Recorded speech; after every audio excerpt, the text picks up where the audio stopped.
It's Mikey, back to bring you one last weekly gaming goss before we wrap up 2024. I'm ending this first quarter of this third millennium on a high note, unlike a lot of the games journalists who I will continue stealing from in the coming year to keep making low-effort content for this gaming news regurgitation channel. Now on to our first story. I hope everybody's had a Merry Christmas, Happy Hanukkah, woke Kwanzaa, whatever bizarre shit you and your family celebrate around the holiday season. I know SEGA has, because Sonic 3 outpaced Mufasa this week at the theaters. And you know that's gotta be embarrassing for Disney. The prequel sequel to the remake of Lion King that grossed over $1.5 billion, made $500 million alone in the domestic market, got beat up by an adaptation of a 23-year-old Dreamcast game.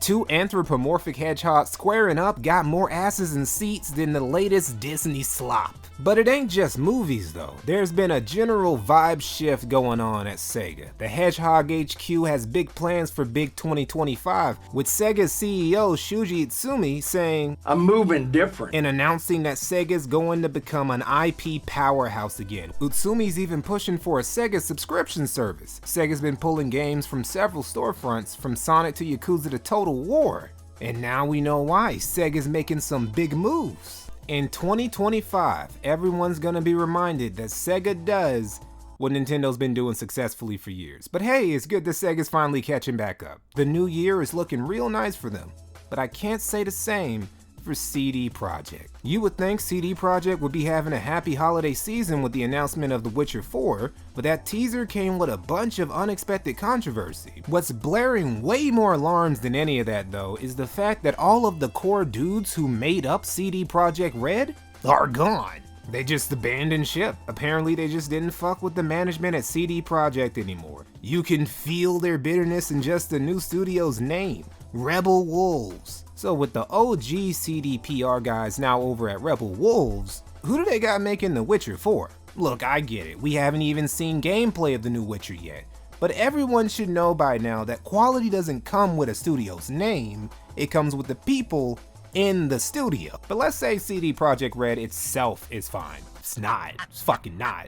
But let's pretend it is. CD Projekt, the publisher, is having problems. Specifically, its digital store, GOG.com, is having problems. There's been some major layoffs going on at GOG, with 1/5 of the staff getting a boot, and GOG itself having a 30% turnover rate. These fools going through employees like Lily Phillips does random niggas who show up at her house. All GOG was supposed to be is a store that releases classic titles and DRM-free games. Well, not really. The real reason it exists is so CD Projekt has a platform to sell their in-house games so they don't have to constantly give Steam a cut. The same reason why the Epic Store exists. But the problem GOG has is the same problem the Epic Store and all these other PC storefronts have. They just aren't as good as Steam. They can cry about how Gabe is the fucking monopoly man who takes 30% off every purchase, but at the end of the day, Steam cornered the market for a good ass reason, cause they're just better than all their other competition. GOG just isn't as good as Steam. There's a flowchart dedicated to games where players who bought them on GOG instead of Steam were treated as second-class citizens who rarely got new updates for their games. Between that and the bad management, things are looking a little rocky for good old games. Now for our last story, a former Bethesda developer has done the unthinkable. He actually suggested that they switch engines after 13 years. Who does he think he is questioning the integrity and flexibility of the creation engine? This baby still works like a charm. Usually people say, if it ain't broke, don't fix it. But with Bethesda and the creation engine, it's more like, if it is broke, just leave it in there and let the modding community fix it for us for free. Okay, but in all seriousness, switching to Unreal Engine 5 ain't gonna make Bethesda games substantially better. It's probably gonna make them worse. Not because it'll be harder for Bethesda to work with a new engine, it's because modern Bethesda is trash. And I don't mean because like BioWare Platinum Games and maybe CD Projekt Red now, they're another one of these Ship of Theseus studios where a lot of the most competent guys just dipped out a while ago.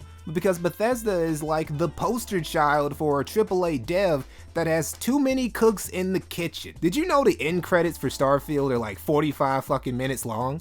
They're that long because they outsourced this bitch as much as they could to as many studios as they could, from Vietnam to India to Ukraine to China and so on and so forth. I'd be shocked if even 50% of Starfield was done in-house by Bethesda themselves. Combine this with the growing incompetence of the studio's talent and these meddling ass investors who demand these games hit some arbitrary ass ESG threshold, and you got a recipe for mediocrity at best or a complete commercial disaster at worst. And no, these ain't just Bethesda problems. These are general industry problems that have infected the average modern AAA game.